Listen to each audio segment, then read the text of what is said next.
은혜의 새 아침이 밝아왔습니다. 다 같이 사도신경으로 우리의 신앙을 고백하겠습니다. 나는 전능하신 아버지 하나님 천지의 창조주를 믿습니다. 나는 그의 유일하신 아들 우리 주 예수 그리스도를 믿습니다. 그는 성령으로 잉태되어 동정녀 마리아에게서 나시고 본디오 빌라도에게 고난을 받아 십자가에 못 박혀 죽으시고 장사된 지 사흘 만에 죽은 자 가운데서 다시 살아나셨으며 하늘에 오르시어 전능하신 아버지 하나님 우편에 앉아 계시다가 거기로부터 살아있는 자와 죽은 자를 심판하러 오십니다. 성령을 믿으며 거룩한 공교회와 성도의 교제와 죄를 용서받는 것과 몸의 부활과 영생을 믿습니다. 우리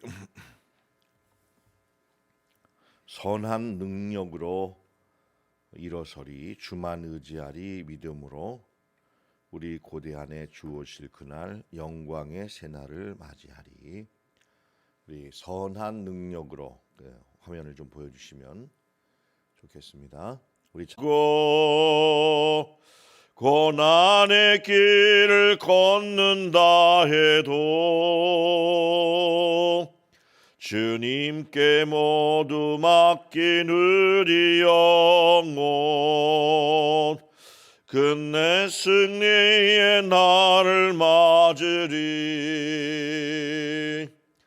선한 능력으로 일어서리.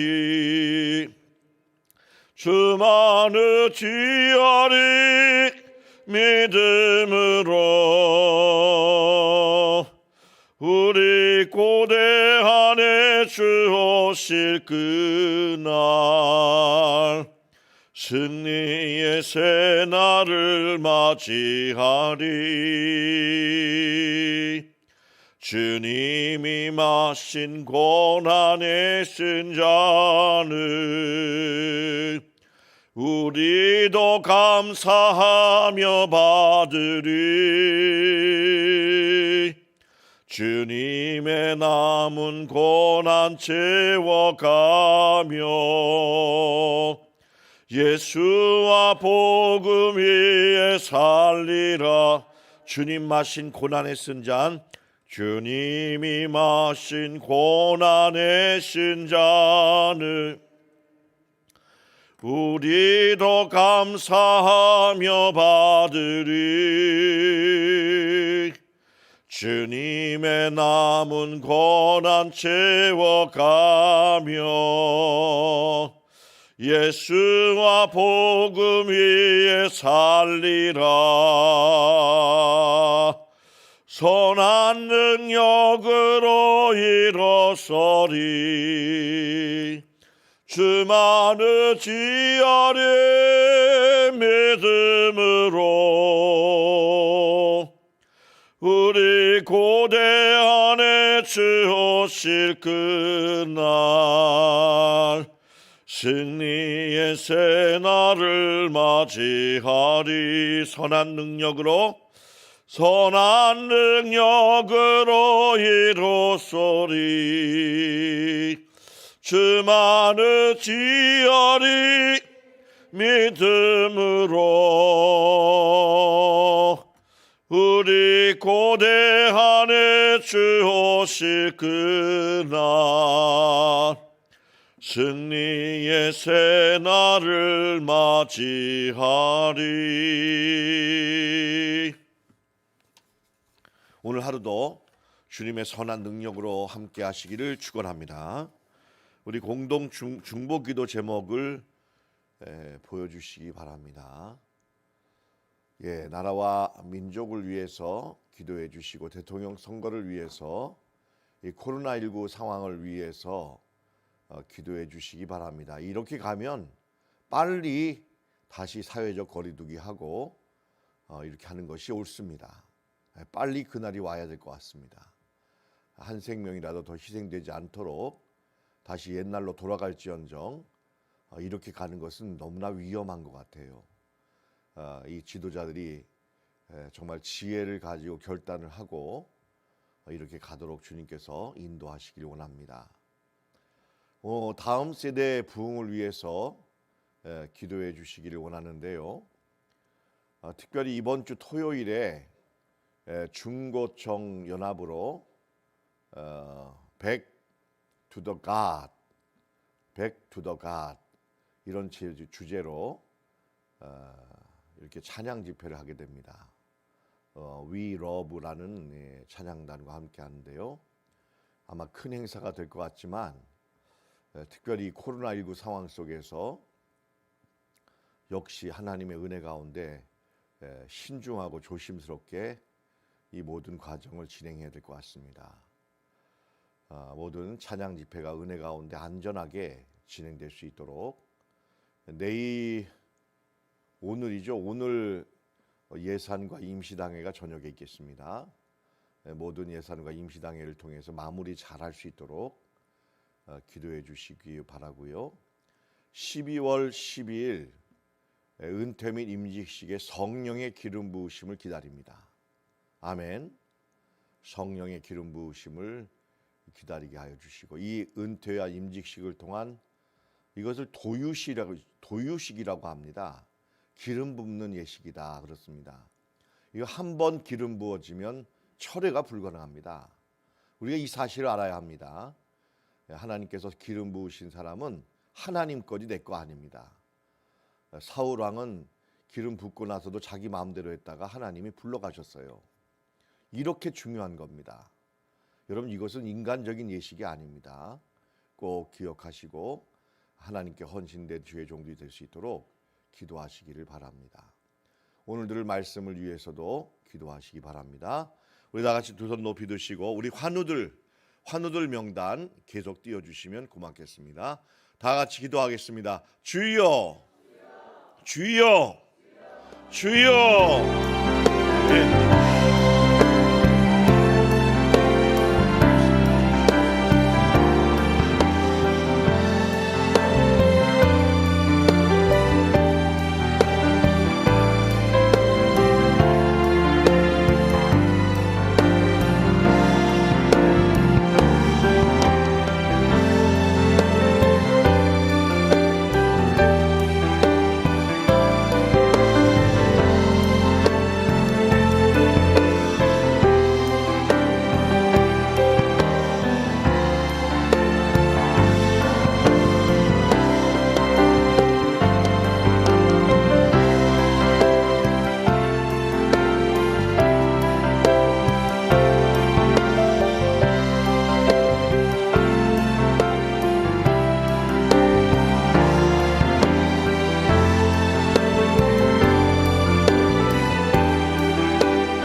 아버지, 은혜 감사합니다. 밖에는 본격적으로 찬바람이 불면서 겨울이 시작되고 있습니다. 지방에는 많은 눈이 오고 폭설이 쏟아졌다고 합니다. 주여, 이번 겨울에 기상 조건을 주님께서 주관하여 주시고 이 한반도의 날씨가 평안하고 일기가 불순하지 않고 폭설, 폭우, 또 아버지 하나님 비바람이 강하여 큰 피해 입지 않도록 우리 민족을 이 겨울에도 변덕스러운 날씨로부터 지켜 주시옵소서. 하나님 아버지, 저희 나라가 이제 20대 대통령 선거를 진행하고 있습니다. 주님, 저희들은 알 수가 없습니다. 하나님의 보이지 않는 확실한 손으로 선거에 개입하여 주시사 주의 공의와 정의가 가득한 선거 일정이 되게 하시고 이 땅을 주님의 정의와 공의가 가득한 제사장 나라로 인도할 수 있는 진정한 지도자가 선택될 수 있도록 인도하여 주옵소서. 6월로 예정된 지방선거, 단체장 선거를 위해서도 기도하오니 주님, 공평무사하고 탁월한 지혜를 가지고 수 있는 일꾼이 뽑히게 하여 주옵소서. 위드 코로나가 진행되는 가운데 아버지, 하루에 3,000명 이상의 확진자가 나오는 위중한 상황이 되었습니다. 하나님, 우리 나라와 민족을 축복하여 주시고 하나님, 이 위험한 상황 속에서 아버지 하나님, 우리 온 국민과 정치 지도자들이 연합하여 하나님 서두르지 말게 하시고 확실하게 생명 중심으로 주님, 국민들의 생명을 보호하는 정책이 나올 수 있도록 도와주시옵소서.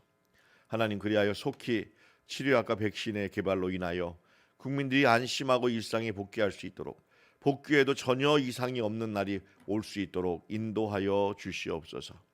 오늘 저녁에 이제 인사와 예산당회를 하게 됩니다. 하나님 동행하여 주시고 인사와 예산당회 위에 동행하여 주시사 함께하여 주시옵고 하나님, 아름답게 마무리하며 내년을 복되게 세워지게 도와주시옵소서. 하나님 아버지, 또 각 기관의 일꾼들이 또 적재적소에 적임자들이 다 발굴되고 세워져 또 자원하게 하여 주시고 우리 교회가 취수할 일꾼들이 가득하게 도와주시옵소서. 하나님 아버지, 토요일에 위러브와 함께하는 중고청연합 찬양 예배가 있습니다. 우리 목사님들과 전사님들 잘 준비하게 하시되 안전을 도모하게 하여 주시고 은혜 가운데 잘 진행되고 끝날 수 있도록 인도하여 주시사 우리 교회가 다음 세대의 청소년들로 가득 넘치게 하여 주옵소서. 12월 12일에 하나님, 우리 교회가 또 이제 은퇴 및 임직 예식을 거행합니다. 주님, 성령의 기름 부으심이 임하시옵소서. 거룩한 기름 부음의 예식이 되게 하여 주시고 준비함에 있어서 소홀함이 없도록 역사하여 주시옵소서. 하나님, 동행하여 주시옵기를 원합니다. 하나님, 우리 환우들을 위해 기도합니다. 주님께서 우리 환우들을 외롭지 않게 지켜주시고 아버지께서 역사해 주시사 아버지 완전한 쾌유의 은혜를 허락하여 주시옵소서. 오랜 지병으로 인하여 아버지 하나님 오랫동안 치유하고 또 재활하시는 우리 성도님들 많이 계십니다. 그들이 침상에서 죄를 꾀하며 악을 꾸미고 날이 밝으면 그 손에 힘이 있으므로 그것을 행하는 자는 화 있을진저. 밭들을 탐하여 빼앗고 집들을 탐하여 차지하니 그들이 남자와 그의 집과 사람과 그의 산업을 강탈하도다. 그러므로 여호와의 말씀에 내가 이 족속에게 재앙을 계획하나니 너희의 목이 이에서 벗어나지 못할 것이요 또한 교만하게 다니지 못할 것이라. 이는 재앙의 때임이라. 그때 너희를 조롱하는 시를 지으며 슬픈 노래를 불러 이르기를 우리가 온전히 망하게 되었도다. 그가 내 백성의 산업을 옮겨 내게서 떠나게 하시며 우리 밭을 나누어 패역자에게 주시는도다 하리니. 그러므로 여호와의 회중에서 분깃의 줄을 댈 자가 너희 중에 하나도 없으리라. 그들이 말하기를 너희는 예언하지 말라. 이것은 예언할 것이 아니거늘 욕하는 말을 그치지 아니한다 하는도다. 너희 야곱의 족속아, 어찌 이러기를 여호와의 영이 성급하시다 하겠느냐? 그의 행위가 이러하시다 하겠느냐? 나의 말이 정직하게 행하는 자에게 유익하지 아니하냐? 근래에 내 백성이 원수같이 일어나서 전쟁을 피하여 평안히 지나가는 자들의 의복에서 겉옷을 벗기며 내 백성의 부녀들을 그들의 즐거운 집에서 쫓아내고 그들의 어린 자녀에게서 나의 영광을 영원히 빼앗는도다. 이것은 너희가 쉴 곳이 아니니 일어나 떠날지어다.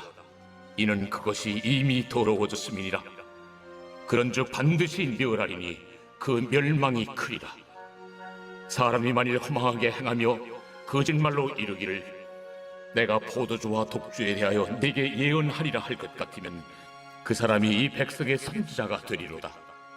야곱아, 내가 반드시 너희 무리를 다 모으며 내가 반드시 이스라엘의 남은 자를 모으고 그들을 한 초소에 두기를 보스라의 양떼같이 하며 초장의 양떼같이 하리니 사람들이 크게 떠들 것이며 길을 여는 자가 그들 앞에 올라가고 그들은 길을 열어 성문에 이르러서는 그리로 나갈 것이며 그들의 왕이 앞서가며 여호와께서는 손들어 가시리라.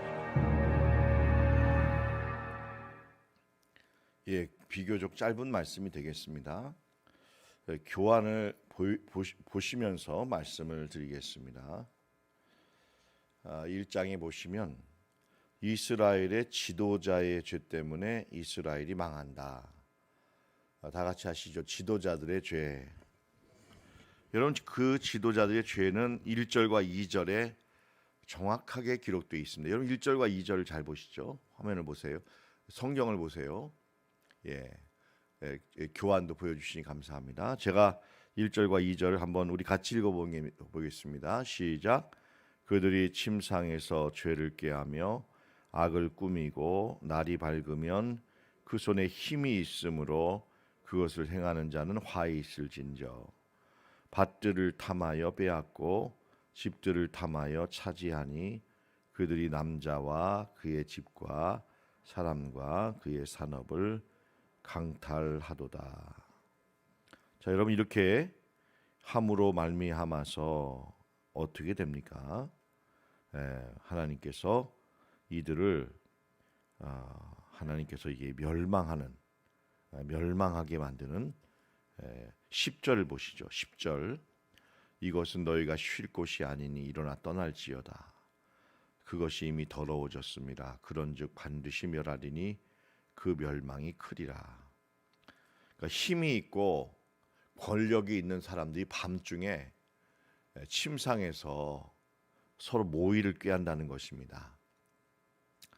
그래서 나봇의 포도원을 취하려고 아합이 끙끙대니까 침상에 있던 이세벨이 남편이 왜 그러냐고, 나 지금 나봇의 포도원에다가 내가 정원을 만들고 싶은데, 채소밭을 만들고 싶은데 저 나봇이 하나님의 말씀이 금한다고 조상 때부터 물려받은 기업은 파는 게 아니라고, 내가 몇 배를 쳐주겠다는데도 저렇게 안 판다고 한다. 이 왕이 참 자존심이 상한다. 이세벨이 남편에게 그러는 거죠. 왕이 지금 이스라엘 왕이 맞냐고, 내가 이렇게 할 테니까 두고 보라고, 가만히만 있으라고. 거짓 증인을 두 사람을 세우고 그 다음날 나봇을 세우고 높이 세운 다음에 이 나봇이 하지도 않은 여호와를 저주했다, 이런 말을 했다고 거짓 증언들이 증인이 두 사람 이상 있으니까는 이 사람들이 격앙이 돼가지고는 나봇을 돌로 쳐 죽였습니다. 저주받은 사람이 되게 한 거죠. 그리고는 그 땅을 강탈을 했습니다. 그리고는 아합 왕에게 그걸 돌린 것입니다. 이런 식으로 밤중에 침상에서 또 술을 마시면서 우리 이렇게 하자, 국민들의 세금을 이렇게 강탈하자, 국민들의 땅을 이렇게 빼앗자. 여러분, 이 권력자들은요, 이게 닳고 닳았어요. 그래가지고 가만히 이렇게 보면은 이 권력자들이 가지고 있는 이 수는 저희가 이길 수가 없을 정도로 다양합니다. 완벽합니다. 이거 사실 빠져나올 수가 없어요. 여러분들이나 저나 이 경찰들에게 이렇게 뭐 조사받는다고 하잖아요. 전에 교회에서 이렇게 경찰이 딱 쓰면은 신원조회를 합니다. 그러면 그분에 관한 모든 자료가 다 나옵니다. 재정 자료까지 해서 여러분 개인별로 지금 어디서 살고 있고 뭐 하고 있는지 이 개인적인 정보는 권력자들이 다 가지고 있어요. 그러니까 아예 이기려고 하지 마세요. 버티려고 하지 마세요. 그런 것들 또한, 버티려고 하는 것 또한 그냥 봐주는 것 또한 다 이게 다 계획이 있어요. 그러니까 여러분 이게 철저한 겁니다. 여러분 권세자들이 손 안에서 우리가 빠져나올 수가 없어요. 그러니까 어떻게 된 거냐면 권세자들이 양심적이고 하나님을 두려워하느냐 그렇지 않느냐에 달려 있는 거지. 여러분 우리는 이 과거에도 그렇고 지금도 그렇고 뭐 일본도 그렇고 러시아도 그렇고 중국도 그렇고 옛날 조선도 그렇고 이 권세자들에게서 여러분이 빠져나올 법이 없는 겁니다. 그렇게 철저하게 지배하는 겁니다, 사실은. 그러니까 여러분 중요한 것은 이 권세자들이 누굴 두려워하고 내가 이 권세를 누굴 위해서 사용하는지를 정확히 알고 그 사명을 감당하는 데 있다라는 것입니다. 여러분 그래가지고 이 보니까 이 그 손에 힘이 있는데 그 손에 힘이 있는 걸 가지고 2절 보세요.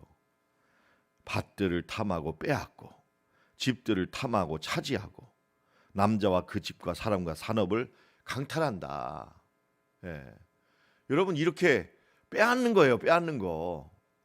예, 국민들이 잘 살게 놔두는 게 아니라 이렇게 빼앗고 저렇게 빼앗고 여러분 이러면서 결국은 못 살게 만드는 거죠. 그런데 이 말을 안 듣습니다. 하나님께서 예언자들을 보내서 그러지 마라. 하나님이 심판한다. 그러지 마라. 여러분 이렇게 하면서 6절 보십시오.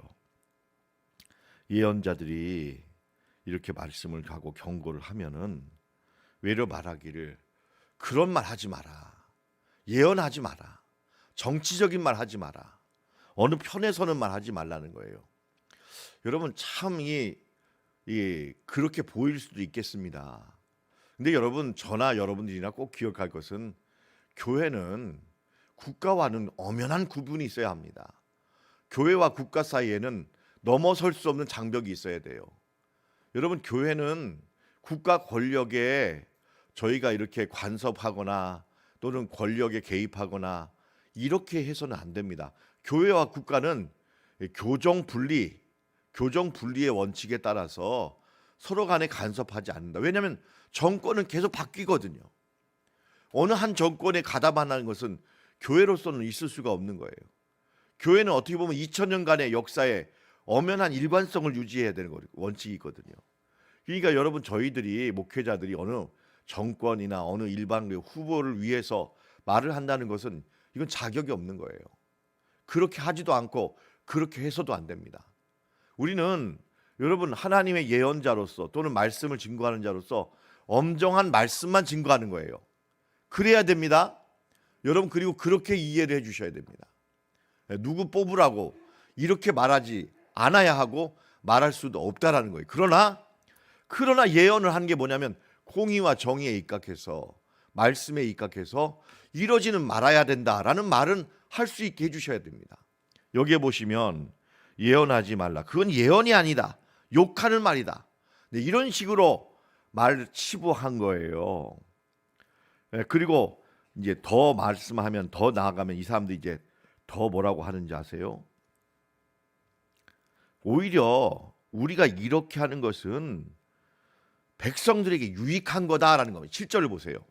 7절 너희 야곱의 족속아 어찌 이르기를 여호와의 영이 성급하시다 하겠느냐 그의 행위가 이러하시다 하겠느냐 나의 말이 정직하게 행하는 자에게 유익이 된다. 여러분 이 정도 되면 이제 거의 개전의 정이 없는 거죠. 나는 의롭다. 내가 오히려 백성들을 유익하게 했다. 나는 잘못한 게 하나도 없고 오히려 지역 발전과 나라를 위해서 중요한 일을 나는 잘한 사람이다. 예언자들이 뭐라고 지적했는데도 그게 아니다라고 하는 정도를 떠나서 내가 뭘 잘못했느냐 나는 오히려 국가를 위해서 애국한 사람이다. 이렇게까지 나오는 거예요. 여러분 이걸 뭐라고 해야 되나 이거를. 그렇게 하고 여러분 이렇게 여전히 이렇게 지나가는 자들의 겉옷을 벗기고 이렇게 빼앗는데 집중을 한다라는 거죠. 외려 여러분 어떤 사람을 좋아하느냐 할 때 11절 보세요. 11절 보세요. 다 같이 읽어봅니다. 시작. 사람이 만일 허망하게 행하며 거짓말로 이르기를 내가 포도주와 독주에 대하여 내게 예언하리라 할 것 같으면 그 사람이 이 백성의 선지자가 되리라. 술에 대해서, 쾌락에 대해서, 잡다한 여러분 신변 잡기에 대해서 뭔가 좀 새로운 방법, 이런 것들을 재밌게 가르쳐 주면 당신이 훌륭한 선지자다. 이렇게 나간다는 거죠. 예. 이거 완전히 뭐라고 그럴까요? 이거는. 예.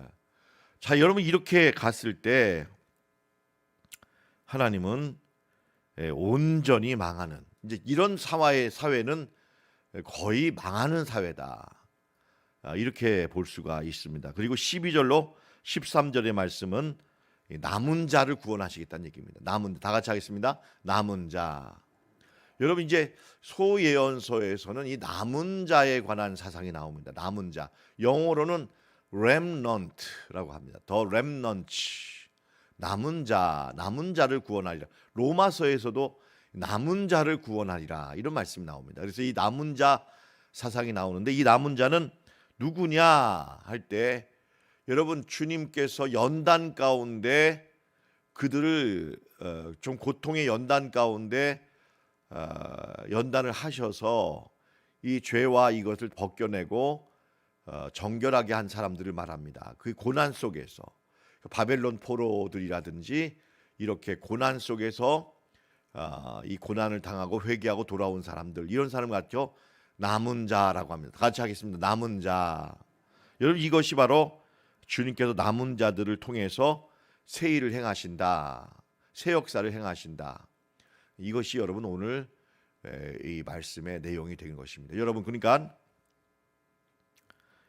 제가 여러분 소예언서를 보면은 그 말이 그 말이고 그 내용이 그 내용이에요. 근데 여러분 가만 보면은 다른 말씀과 만약에 이 미가서 2장이 미가서 1장하고 똑같고 아모스 5장하고 똑같다면 왜 미가서 2장이 쓰여졌겠어요?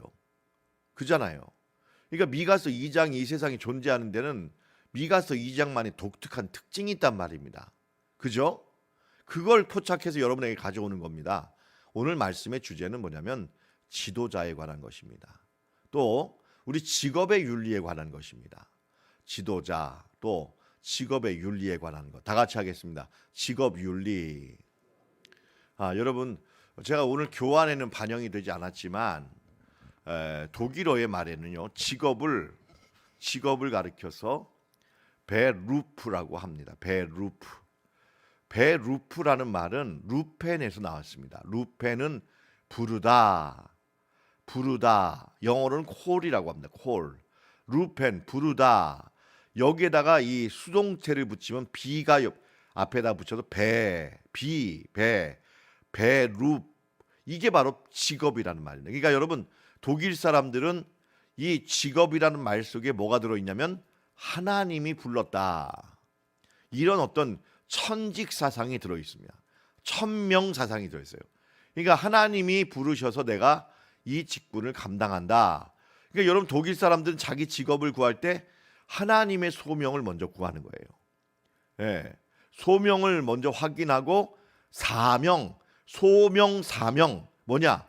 하나님이 나를 부르셔서 샌딩, 이게 보낼 사자거든요. 사명, 미션. 그러니까 소명, 사명. 그 가운데 여러분 이 직장에 관한 직업이 들어있는 거예요. 그러니까 여러분 아예 독일 사람들은 직장이나 직업에 대해서는 이윤 추구와 상관이 없습니다. 내가 이 직장에서 다님으로써 돈을 번다, 명예를 번다. 여러분 그런 개념이 아예 하나도 들어있지 않는다. 다 같이 하겠습니다. 내 직업은 사명이다. 아멘. 여러분 그러니까 여러분 지금 독일의 그 여자 수상 누구죠? 메르켈 같은 분은 여러분 그걸 가지고 한 푼도 나는 이 수상을 가지고 치리를 하지 않는 거예요. 여러분 독일의 대통령 그 메르켈이 수상이 뭐 이렇게 그 임명한 대통령이 5만 원짜리 상품권 받아가지고 잘린 거예요. 왜 그러냐면 당신이 대통령이 된 것 자체가 영광스러운데 어떻게 국민들을 섬길 생각은 안 하고 5만 원짜리 아들을 위해서 무려 장난감을 받았냐 이거예요. 자존심 상한다 이거예요. 여러분 그게 이제 독일의 이 직업윤리라는 거예요. 근데 여러분 이게 우리나라에도 빨리 정착해야 합니다. 빨리 정착해야 돼요. 이 목회자도 부르심을 받은 사람이에요. 아멘.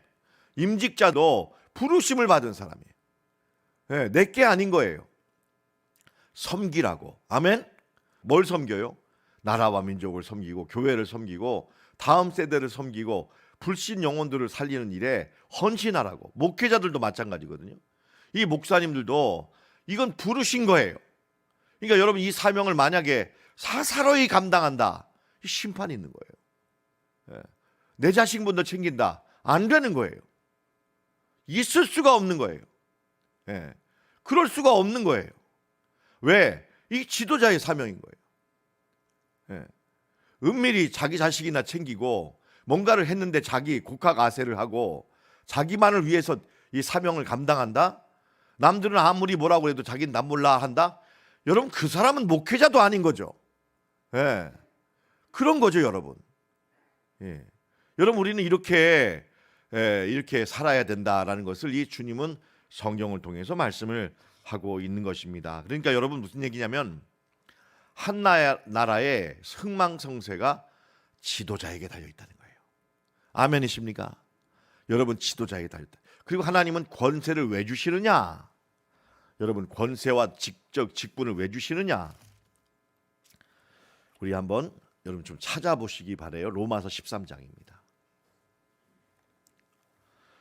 신약 성경 로마서 13장을 보세요.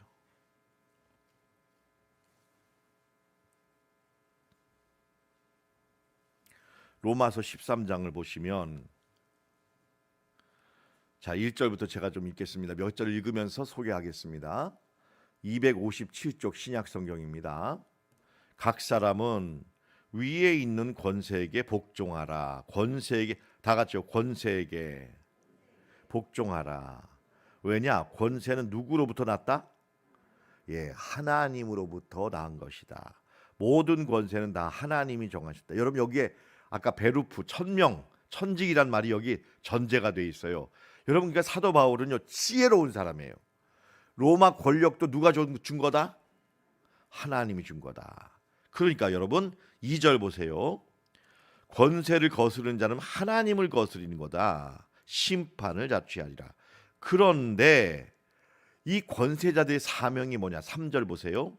다스린다. 근데 뭘 위해 다스리느냐? 그 권세를 뭘 위해서 하느냐? 뭘 위해서? 선한 일. 만약에 악한 일을 하면요 심판하시죠. 하나님은 선한 일을 위해서 권세를 준 것이지 악한 일을 하라고 준 거예요? 아니에요? 아니다. 여러분 그러니까 선한 일에 두려움이 되지 않고 만약에 악한 일에 대하여 되면 여러분 되겠느냐 이거죠. 그래서 여러분 여기에 보면 바울이 권세에게 복종하라고 말했어요. 여러분 우리 이 공산당들이 얼마나 이 구절 가지고 사도 바울과 교회를 뭐라고 하는지 아세요? 교회는 국가의 종이다. 종복이다. 이 뭐 부르주아지 가진 자들의 편에 서 있는다. 그때 증빙 구절이 이 말씀이었어요. 근데 여러분 이 로마서 13장의 말씀을 그렇게 해석하면 안 돼요. 바울은 권세자들을 순종하라고 하는 듯 하지만 조건을 붙인 거예요. 뭐냐? 선한 일. 그리고 만약에 그렇지 않으면 하나님이 심판한다 이거죠. 예? 그리고 여러분 4절 보세요. 그는 다 같이 하나님의 사역자. 그래서 뭘 베풀어요? 선을 베푼다. 그가 공연히 칼을 가진 게 아니다. 하나님의 사역자가 되어 악을 행하는 자에게 심판하려고 한다. 여러분 딱 여기에 권세자의 사명을 동시에 부각해 놓은 거예요. 여러분 그러니까 바울의 이 권세자의 복종하라는 말의 대전제는 뭐냐면 권세자는 당연히 칼의 권세를 선과 정의를 위해서 사용한다라는 것입니다. 그렇지 않은 사람은 권세자다 아니다? 아니다. 아니다. 여러분 이것을 아예 못을 깔고 권세자들에게 복종하라 이렇게 말하고 있는 것이다 라는 겁니다.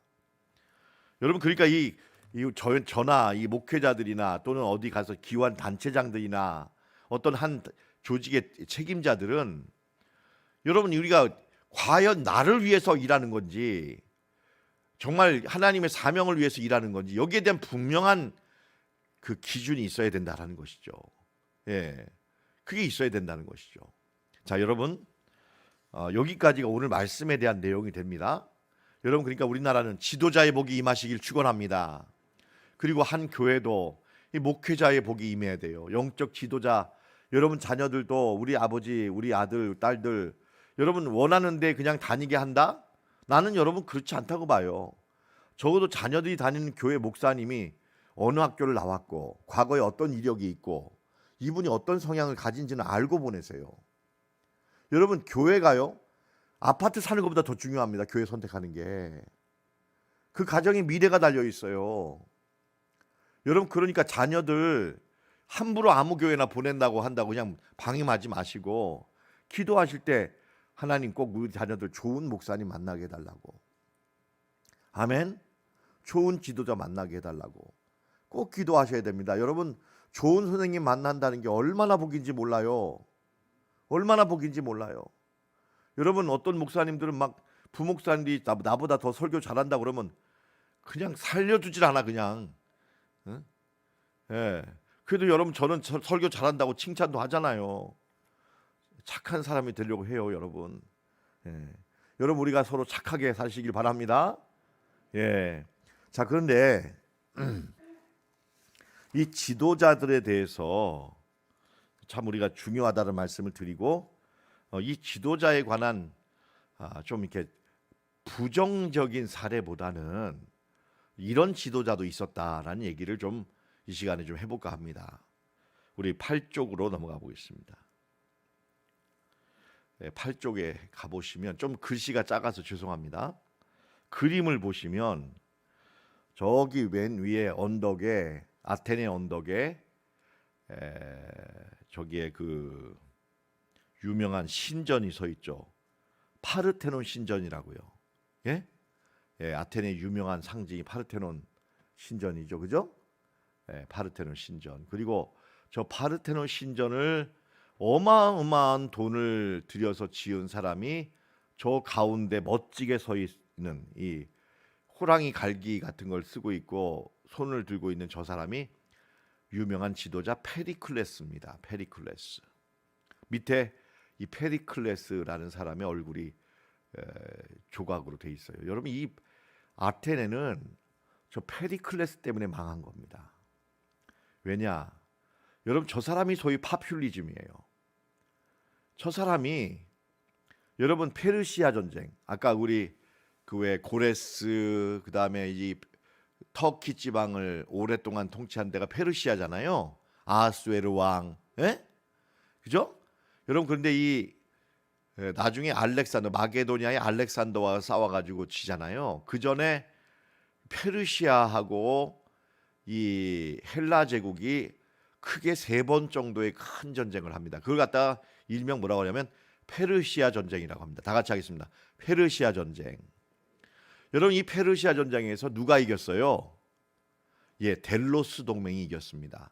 델로스 동맹이라 하면 헬라 제국 연합체를 말합니다. 그러니까 여러분, 헬라 제국 연합체가 야, 우리 페르시아하고 싸우려면 연합해야 된다. 그러니까 싸울 수 있도록 군 자금을 모으자. 여러분, 그래가지고 뭐 금은보화를 어마어마하게 모아가지고 어느 섬에다 보관했냐면 델로스 섬에다 보관했습니다. 델로스 섬. 여러분, 델로스 섬, 다 같이 델로스 섬. 여러분, 그 돈을 델로스 섬에다 보관했는데 여러분, 이 페르시아 전쟁에서 이 그리스가 이겼어요. 그리스 아테네의 지도력으로 이겼다. 그러니까 이 페리클레시스가 뭐라고 얘기했냐면 너희들이 우리 헬라가 이긴 것은 우리 아테네 덕분이다. 그리고 지금 이 앞으로 페르시아가 또 전쟁을 벌일 수가 있으니까 이 군 자금을 우리가 잘 관리할 테니까 이걸 옮기겠다. 여러분, 그래가지고는 돈을 놀리지 않고 이걸 가지고 여러분 몰래 빼돌려가지고 아테네가 이걸 사실은 도둑질한 겁니다. 전체를 위해서 사용할 것을 그리스 아테네의 영광을 위해서 빼돌려가지고 세운 신전이 파르테논 신전이에요. 여러분, 그래서 거기에 저 여신을 세워놓고서 금으로 칠하고 어마어마한 낭비를 한 거예요. 그러니까 그러면서 여러분 브리스 동맹이 완전히 깨져버린 거예요. 그러니까 여러분, 이게요, 이 그 군중들을 이게 대중주의, 민주주의라고 하잖아요.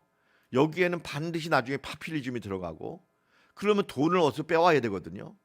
전체를 위해서 사용할 돈을 이 사람은 자기의 인기와 이 자녀들에게 세습하기 위한 권력을 물려주기 위해서 현혹을 시켜야 되잖아요. 그러니까 인기 있는 저 가시적인 건축 공사를 하고 거기에 써서는 안 될 돈을 끌어다가 쓰면서 여러분 그러니까 대의 명분이 있어요 없어요? 그동안 잘했던 아테네는 썩었다. 썩었다. 이렇게 되면서 여기에 반발한 사람들이 스파르타입니다. 그래가지고 여러분 페르시아 그 앞에 좀 다시 가주세요. 페르시아 전쟁 다음에 무슨 전쟁이 벌어졌느냐? 펠로폰네소스 전쟁이라고.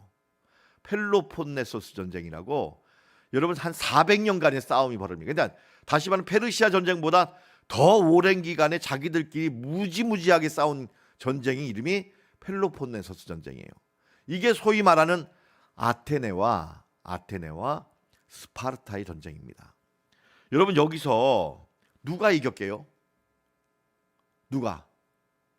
아테네가 졌습니다. 아테네가 지고 스파르타가 이겼어요. 근데 여러분 아테네가 이기고 스파르타가 지고 스파르타가 이겼지만 결국은 싸우면은 다 손해죠. 맞죠? 다 죽고 겨우 살아남는 거예요. 이러니까 여러분 아테네도 힘이 빠지고 스파르타도 힘이 빠졌을 때 전체 마케도니아 제국을 다 반도를 점령한 사람이 누구냐고요. 가만히 있다가 전체를 주워먹은 사람이 알렉산더예요. 북쪽의 촌뜨기 알렉산더. 지들끼리 싸울 때는 가만히 있다가 자기들끼리 싸우다가 이제 다 지치니까 알렉산더가 와서 다 주워먹어버린 거예요. 네? 그리고 그 백성들 전쟁 일으켜가지고 군사로 앞에 가서 싸우게 한 거예요. 이 여러분 무슨 얘기냐면 이 페리클레시스는 어리석기 짝이 없는 결정을 한 거예요.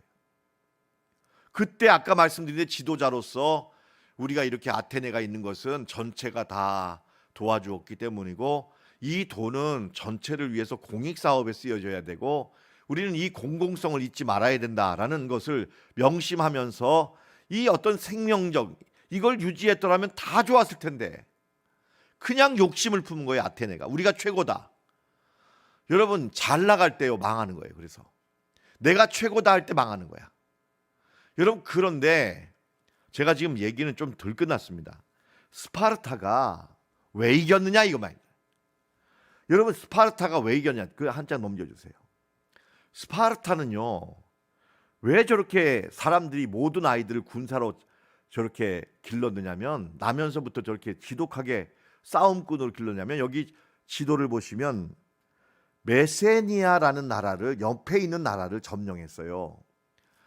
점령을 600년도에 BC 600년도에 점령을 했는데 그 결과 여러분 그 다음 장에 보면 스파르타의 원죄라고 돼 있는 게 뭐냐면 스파르타 사람은 10,000명 정도 있었으면 이 메세니아 사람들을 점령해서 노예로 만든 사람이 10만 명입니다. 그러니까 여러분 한 사람이 10명을 지배를 해야 되는 거예요. 그러니까 여러분 이게 벅찬 거예요. 한 사람이 어떻게 10명을 지배하냐고요. 그러니까 싸움꾼이 되는 거죠. 지독하게 싸움꾼이 될 수밖에 없는 거예요. 왜? 옆에 이웃을 건드렸기 때문에. 언제 반란이 일어나서 우리를 죽일지 모른다. 그러니까 역시 여러분 스파르타도 똑같은 거죠. 욕심 부려서 남 저렇게 망하게 하고 종으로 살겨가지고 평생을 불안하게 지낸 거예요. 여러분 이렇게 하면서 또 자기들끼리도 빈부격차가 일어난 거예요.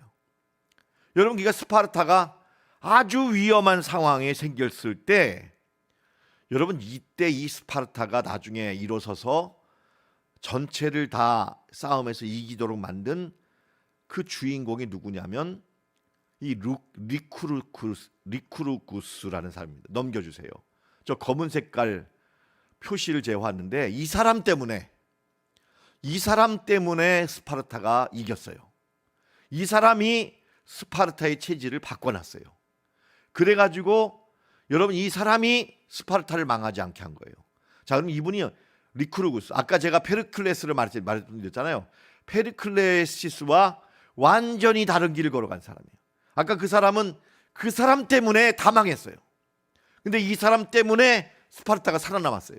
어떻게 했길래 이 사람이 이렇게 됐느냐? 한번 넘겨보세요. 아마 2000년 역사 가운데 가장 위대한 지도자에 속하는 사람이 페르시아의 고레스 왕, 그 다음에 헬라 제국에는 이 스파르타의 리쿠르고스. 한번 해보세요. 리쿠르고스.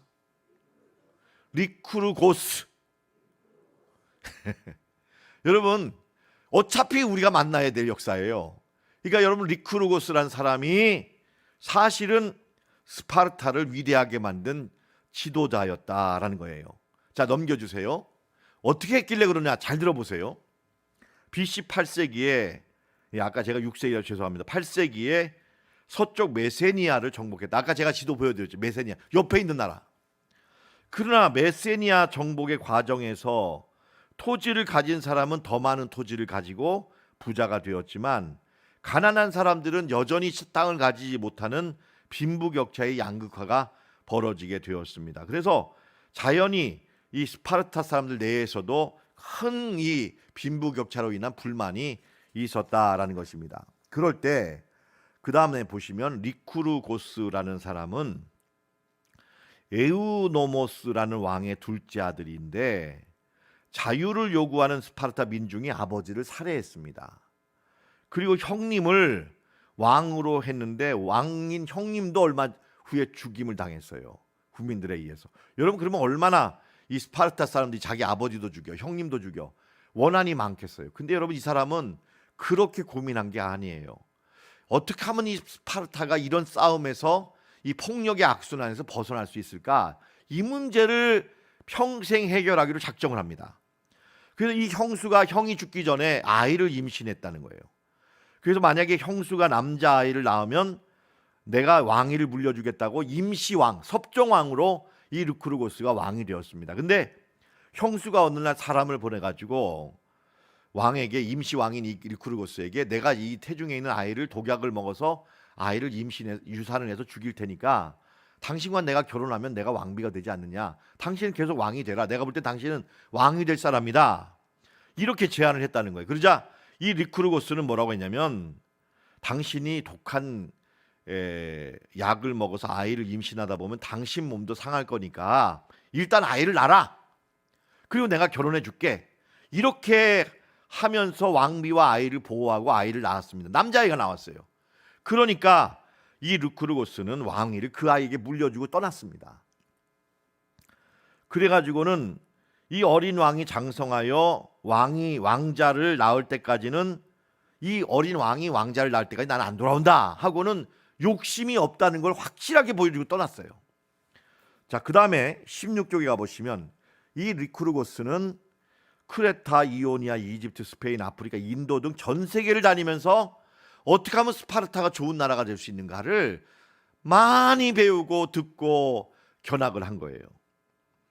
그리고는 여러분이 여전히 이게 살기가 등등한 나라에서, 여러분 여전히 이 조카가 왕이 되었지만 여전히 폭력의 악순환, 빈부격차에 이걸로 정쟁이 끊임없이 지속되니까 안 되겠다, 욕심이 없는 사람, 그래도 비교적 우리를 잘 다스렸던 리쿠르고스를 다시 부르자 해가지고 이 사람을 불러가지고 스파르타 개혁의 전권을 맡깁니다. 그러자 이 사람이 그때부터 스파르타를 새롭게 만드는데, 어떻게 만들었느냐? 대단해요, 여러분. 한번 보세요. 첫째로 정치개혁. 넘어가 보세요. 여러분, 우리 교회로 말하면 당회를 세웁니다. 당회. 왕권을 견제할 수 있는 원로원 제도를 로마보다도 먼저 세웁니다. 여러분, 로마는 원로원으로 나중에 유명하잖아요. 근데 로마가 원로원 제도를 세우기 전에 먼저 이 원로원 제도를 시작한 나라는 스파르타였어요. 이 리쿠르고스에 의해서. 그래가지고 이 원로원은 왕을 도와서 왕과 동등한 권한을 가지고 국가 결정을 내리게 할 동시에 국민들의 이 인권을 보호하는 일에 힘을 썼어요.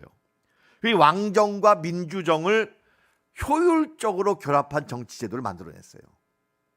민의도 대변을 하고 왕의 강권적인 역사도, 카리스마도 같이 있는, 그러면서 견제와 균형을 가지고 나라를 싱싱하게 타락하지 않고 다스릴 수 있도록 그 장치를 개발했어요. 그 다음에 토지개혁인데요. 부자들을 설득해서 토지를 다 거두어 드렸어요. 그래가지고 이걸 일정하게 구획을 해가지고 각 가구에게 똑같이 나눠줬어요. 그러니까 이걸 어떻게 하냐면은 나중에 추수할 때가 되니까 쌓여있는 들판에 쌓여있는 추수 곡식 양이 똑같은 거예요. 그러니까 이웃 나라에서 이걸 보더니 뭐라고 했냐면 이 나라는 마치 형제들끼리 똑같이 나누어 가진 한 가족의 재산과 같이 보이는군. 여러분 옛날에 우리가 초등학교 때 의로운 형제라고 있었어요. 그래가지고 이 볕단을 형님이 밤새 동생에게 옮겨놓는 거예요. 그러면 동생은 또 그 다음날 형님에게 옮겨놓는 거예요. 그런 얘기 있었죠 여러분? 예? 그 원형이 여기입니다. 그 이야기가 여기서 출발해요. 여러분 그래가지고 형제적으로 해서 이게 서로 간에 이 생존권을 나누면서 보장했다. 그 다음 장에 보시면 화폐개혁. 금은보화로 돈을 만드니까 사람들이 금은보화를 쌓아놓으려고 혈안이 돼 있다 이거 욕심으로. 그래서 아예 돈을 철로 만들었어요. 여러분 쇠붙이로 돈을 만드니까 가치가 있어요 없어요? 쇠는 많단 말이에요. 그러니까 여러분 사람들이 이 돈을 쇠로 만드니까 물질에 집착하지 않고 자급자족하고 사치하지 않고 검소하게 살게 했다는 거예요. 아예 돈을 금은으로 만들지 못하게 했어요. 그 다음에 좀 심하게 뭐냐면 집에서 밥을 못 먹게 했어요. 에? 공동 식사. 이제 감춰놓고 혼자 맛있는 거 먹지 못하게. 그래가지고 공동 식사를 해서 여러분이 일정한 양의 식사를 똑같이 평등하게 먹게 하고 탐욕을 없애는데 역사가들에 의하면 이 르크르고스는 부자들에게 재산만 빼앗아간 게 아니라 아예 부함이라는 개념을 없애버렸다. 이 부함이라는 치부한다는 개념을 아예 없애버리게 만들었다는 거예요. 이게 우리 민족을 망하게 한다. 여러분 근데 여기에 당연히 반대를 하죠. 토지를 가진 사람이나 돈을 많이 가진 사람이 사람을 사가지고 이 르크르고스를 죽이려고 합니다. 그럴 때 이 사람이 칼에 찔려서 눈알이 하나 빠져요. 근데 자기의 눈을 찌른 사람을 용서해 줍니다. 그리고 자기 집에 살게 하면서 자기 곁에서 내가 왜 이렇게 하는지를 보고 깨닫게 해줍니다. 그러니까 다시 말하면 아버지를 죽인 사람, 형님을 죽인 사람, 자기 누나를 뺀 이 사람들을 넓게 포용하고 이렇게 용납하는 행동을 보인다라는 거죠. 적폐청산이다 이렇게 한 게 아니라 이 포용하면서 설득을 해 나간다는 거죠. 계속 그렇게 했을 때 여러분 나중에는 자발적으로 귀족들이 빈부격차의 문제를 해결하기 위해서 내가 토지를 내놓겠다. 이 감동적인 고멸한 고귀한 인간성과 이 설득력을 가지고 이 스파르타를 하나가 되게 합니다. 이 리크르고스의 이상적인 인간상을 보겠습니다. 이 사람은 가장 뛰어난 사람, 가장 명예로운 사람은 나만을 위해서 많은 물질을 소유한 사람이 아니라 나라와 민족을 위해서 자기를 헌신하고 목숨을 바치는 사람이 가장 뛰어난 사람이 아니냐, 이 인간상을 심어준 거예요. 대의 명분을 위해서 내 개인적인 욕심을 초계와 같이 버리는 것이 훌륭하지 않느냐. 여러분 그래가지고 이 모든 스파르타 사람에게 뭘 요구했냐면 높은 덕을 가져야 한다. 나만을 위해서 살지 말아야 된다. 여러분 이것을 가르치고 그러면서 절제하면서 살자. 욕심을 부리면 망한다. 여러분 그것을 말만 했을 뿐 아니라 실제로 구현함으로써 스파르타가 롱런하게 하고 마침내 이 아테네와의 400년 전쟁에서 승리하게 만드는 그런 주인공이 되었다. 이런 말이죠. 여러분 이게 이 르크르고스의 이 모습인데 참 이 불신자에 관한 이야기인 것 같아도 배울 점이 많은 거죠. 여러분 근데 이런 역사가요 우리나라에도 있었습니다. 잘 보세요. 여러분 제가 어느 편에 서 있는 거 아니라는 거 미리 말씀드렸잖아요. 넘겨주세요. 한 장을 넘겨주실까요 목사님? 예. 한 장 더 넘겨주세요. 예. 여러분 이 우리나라 초대 대통령이 누구세요? 예? 누구냐고요? 이승만 대통령이잖아요. 근데 여러분 이거는 제가 이승만 대통령을 연구해서 한 게 아니라 6.25 전쟁사를 제가 공부하면서 제가 이게 아주 재밌는 현실이, 여러분 북한에서 김일성이가 소련이 준 전차와 탱크 막 이렇게 기관창 이렇게 가지고 여러분 이 서울에 도착했어요. 3일 안에 서울을 점령했습니다. 근데 여러분, 김일성이 왜 서울에서 더 이상 전진을 하지 않았느냐면요, 당황을 한 거예요. 왜냐하면 남로당의 이 박헌영이라는 사람이 무슨 장담을 했냐면, 북한에서 인민해방군이 서울을 장악하기만 하면 서울에 있는 수백만의 인민들이 쌍수를 들고 환영해서 북한을 지지하고 그들이 자원군으로 입대해서 남하할 거다, 이렇게 얘기를 했어요. 그러니까 이들은 북한 사람들이 내려오기만 하면 남한의 백성들이 완전히 북한 만세, 김일성 만세를 외치다가 같이 인민군에 들어가 가지고 남쪽을 적화하는데 자급자족으로 해결될 거다. 이게 여러분 확실한 믿음이었다니까요. 맞죠, 장로님? 맞죠? 그랬어요. 여러분, 그런데요, 이승만 대통령하고 당시 남쪽에서는 전쟁 준비는 안 했는데요, 전쟁 준비보다 더한 걸 했어요. 뭘 했냐면 더 무서운 걸 했다니까요. 뭘 했냐면 이승만 대통령이 되자마자부터 뭘 했냐면 토지 개혁을 한 거예요. 토지 개혁을 했는데 북한하고는 북한보다 더 철저하게 한 거예요. 사실은 북한은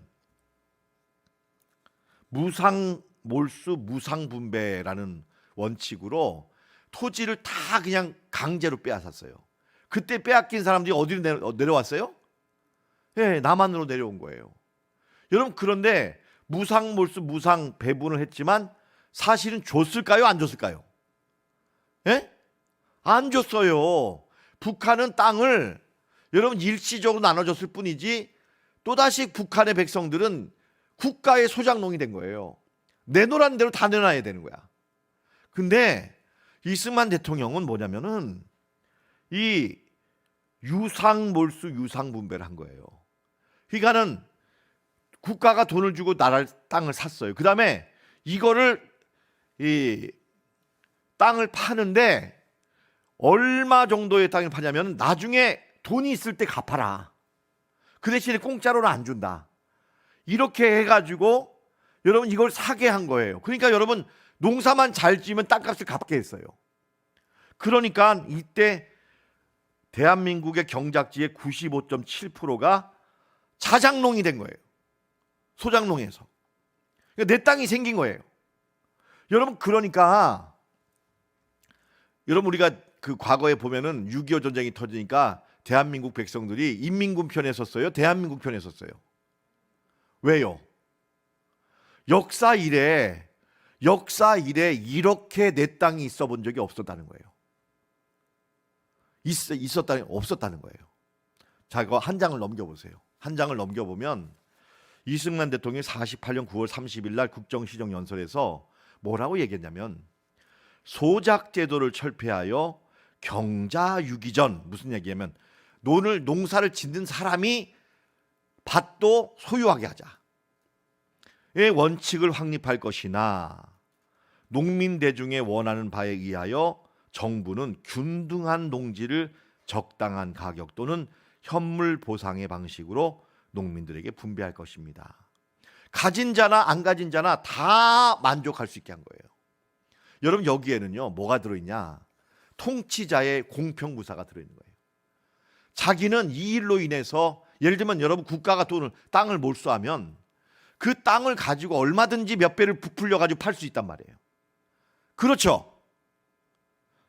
또 여러분 왜 모른 척 하세요? 에? 그럴 수 있잖아요. 대답 좀 하세요.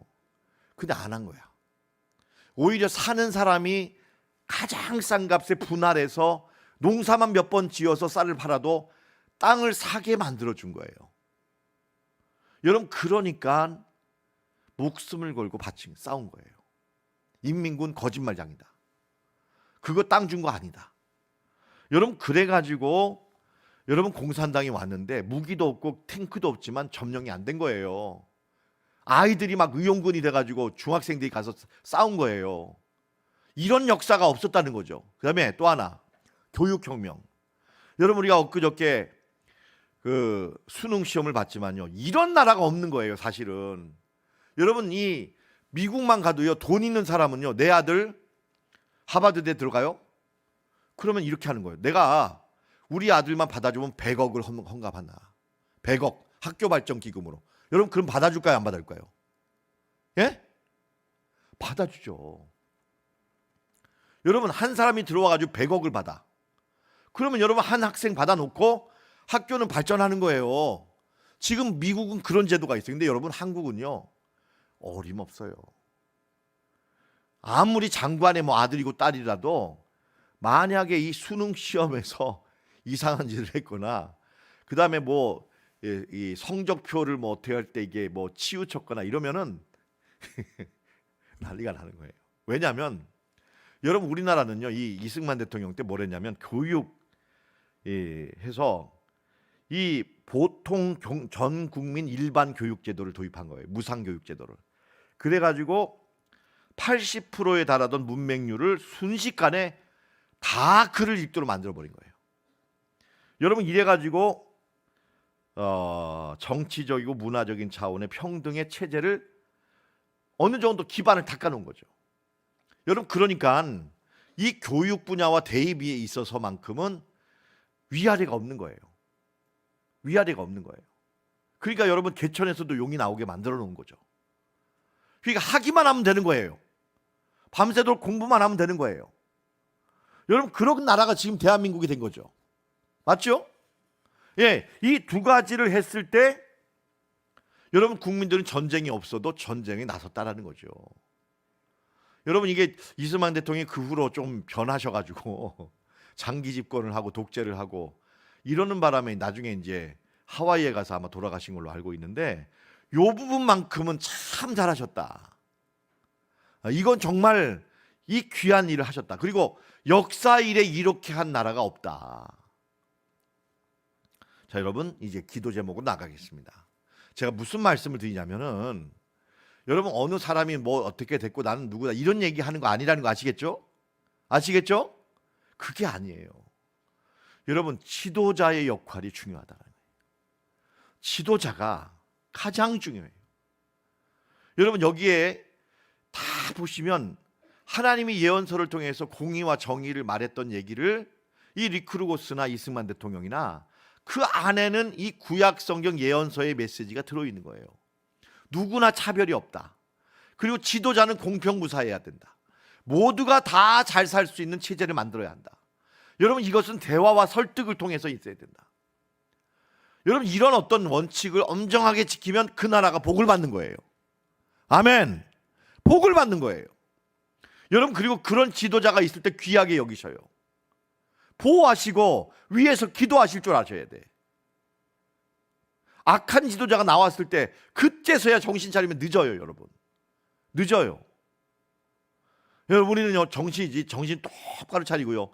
특별히 여러분 우리 자녀들은 이런 소양과 말씀에 대한 지식으로 훈련된 지도자들로 키워야 한다는 거예요. 지도자들 어머니들이 중요해요. 어머니들이 특히 여성들이 중요해요. 여러분 남편들 밖에서 이상한 거 가져오면 돌려보내세요. 예. 당신 나 밖에 나가서 그렇게 하지 마라. 예. 우리가 좀 어렵게 먹고 살더라도 힘들게 먹고 살더라도 떳떳하게 살자. 예. 여러분 이렇게 하면은 남편들이 가서도 얼마든지 여러분 공평무사하게 살 수가 있다라는 거죠. 둘째로 우리는 약한 자를 보살필 줄 알아야 된다. 지극히 작은 자에게 한 것이 곧 나에게 한 것이다. 여러분 이 말씀은요 기가 막힌 말씀인 게 이렇게만 살면 사회가 망하잖아요. 이렇게만 살면 사회가 망하지 않는다. 어떻게 하면 저 사람이 가진 옷조차 뺏을까? 이러면 나라가 망한다는 거예요. 여러분 마태복음 5장에 지극히 작은 자에게 한 게 내게 한 거다. 이렇게 사는 건요 우리가 다 영원히 사는 거예요. 셋째, 여러분 20대 대통령 선거를 하고 있습니다. 하나님께서 이번에 뛰어난 대통령이 나오도록 기도하시기 바랍니다. 여러분 우리 다 같이 기도하겠습니다. 하나님 아버지, 이스라엘이 망한 것은 지도자들 때문이었습니다. 집에서 암소들은 바산의 암소들과도 같은 부인들은 남편 보고 술 좀 더 가져와라. 좋은 술이 없느냐? 어디서 나온 술이 더 좋으냐? 코골이가 나왔는데 발거리가 나왔는데 어떤 게 더 우아하냐? 하나님이 이렇게 탐욕을 부리고 북이스라엘의 정치 지도자를 치근했을 때 정치 지도자들은 치부하고 돈을 쌓아놓고 밭을 빼앗는데 정신이 없었다고 합니다. 이러다가 이스라엘을 하나님은 멸망시키고 말았습니다. 지도자가 중요합니다. 하나님이 세우신 사명을, 주께서 주신 칼의 권세를 잘 사용하기를 원합니다.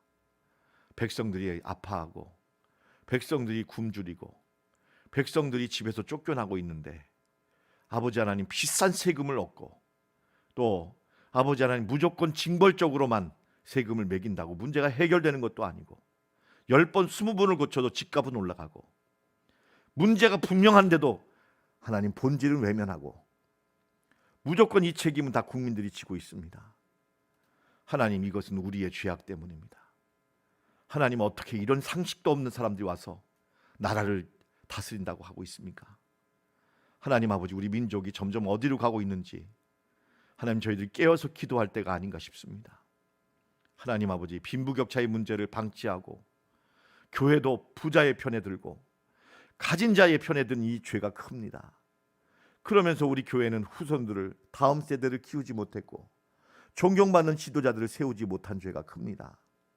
하나님 아버지, 우리 민족을 불쌍히 여기시사 이제라도 우리 교우들의 자녀들, 하나님 존경받는 지도자들로, 사심이 없는 지도자들로 양성하여 아버지, 이들이 다시 대통령이 되고 국회의원이 됐을 때는 지나간 잘못을 반복하지 않게 도와주시옵소서.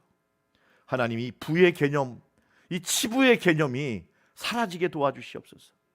하나님, 성경에는 그런 개념이 없지 않습니까?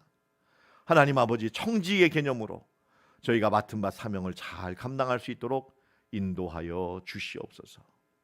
20대 대통령 선거를 축복하여 주시고 위대한 지도자가 나오게 하시고 탁월한 식견을 가지고 공평무사하게 이 나라를 경륜해 나갈 수 있는 대통령이 선출되게 하옵소서. 이 빈부격차의 문제와 집값의 문제, 하나님 아버지 교육의 문제, 차별의 문제가 해결되어서 어린아이들의 울음소리가 많이 나오는 나라가 되게 인도하여 주시옵소서.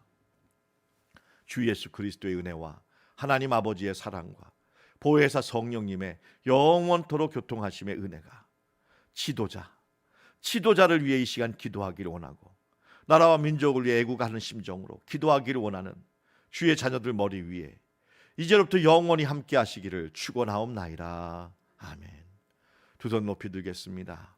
여러분, 오늘 제가 전한 말씀 가운데 부족함이 있다면 여러분께서 기억하지 마시기 바라고, 오직 하나님의 말씀은 분별하셔서 이 나라와 민족을 위해, 지도자들을 위해, 또 내 다음 세대와 우리 자녀들을 진정한 지도자로 키우는 일에 기도하시기를 바랍니다. 다 같이 기도하겠습니다. 주여, 주여, 주여.